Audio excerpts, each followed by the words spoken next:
coming in. They equipped us with nice radar sets so we could tell everything from on an intercept. And my first assignment out of F-86D school was RAF Station Manston.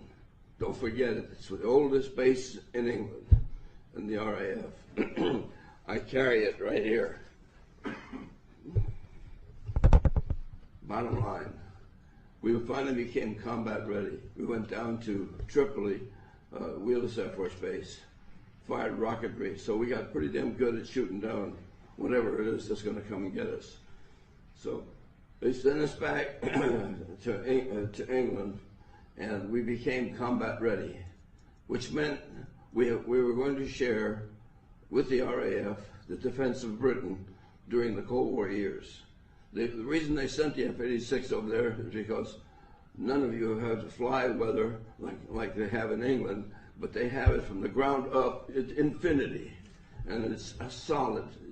It's what they call a piece of fog. I had a Buick at the time. I couldn't see my hood ornament most of the time because it was just that bad. Anyway, they selected us to sit alert, and we sat alert. We were sitting on the end of the runway. And mind you, the runway at Manson was a recovery base for all the bombers in World War II. When they got shot up, they brought them, and Manson was the very first place they see in England because it's just north of Dover on the Thames estuary, and it's just a huge runway, which is 750 feet wide. You don't find those anymore. And that was such a wide runway, you could take a whole squadron off at the same time for takeoff, which we didn't do. But we went off two at a time usually. But the bottom line was we were sitting alert, and sure enough, the klaxon goes off, and we're scrambled. And we had a kind of a deal amongst the fighter pilots. The first one to the runway is the lead. I elected to be the first, and I got there. And anyway, when I got there and took off, they scrambled me. They said, heading in 020, and they gave us the frequency of GCI and said, contact GCI when you're airborne. I did. And when I did, and mind you, I was only 25 years old. I was, a kid, so to speak. But when I talked to the GCI, we're going to warn you, we're going to have a hot mission. You will have to fire all your rockets. Select 24. That's all the rockets we had, 24. And that ever scared the hell out of me. Anyway, I reached down, selected the 24 rockets like they said, and then I said, this is serious. I'm going to go through the authentication procedure. Please give me the authentication code. Because when I was USAF on an RAF mission to shoot down whatever it was I was going to go after. So they gave me the correct authentication, which we had a top secret piece of paper with a matrix on it. So depending on the time and where you were, you go down and you get 3 letters, ABC, and they come back XYZ or whatever it was, because I sure don't remember. I was so spooked. At any rate, that meant it was for real. I was an afterburner, and I said, I'd like to come out of afterburner. It said, no, go gate, stay gate. That was the symbol for going in your afterburner, because we want you to get this guy. He's been orbiting Ipswich, and he was in that area, and we're going to get you there.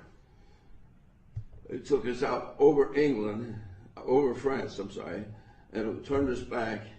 The firing heading was somewhere around 350, something like that.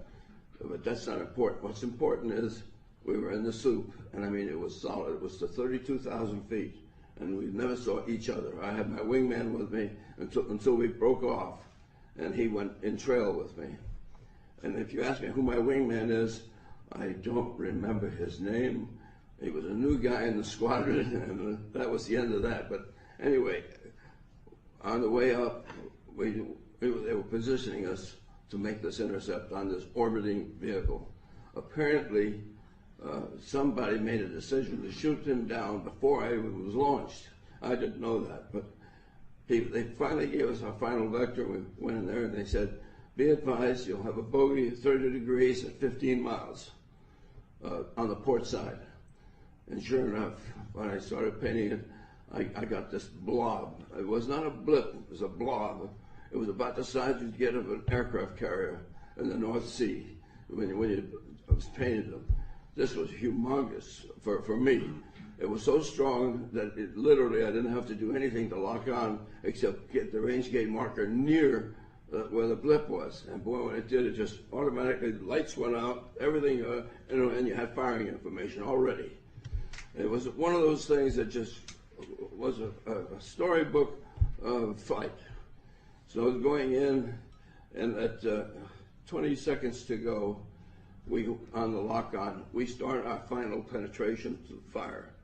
Now, the information we get from the radar says this guy was going fast at this time. And he was going about maybe 100 knots faster than I was, and I was at Mach .92, which was all the F-86D could do. It's not like the modern jets. But anyway, as I was going in, and I had a strong, good steering information, I was expecting what we call the last phase, the phase 3, where you get a line, all the circles disappear, and all you have to do is take a little dot and put it on that line and keep your finger on the damn trigger.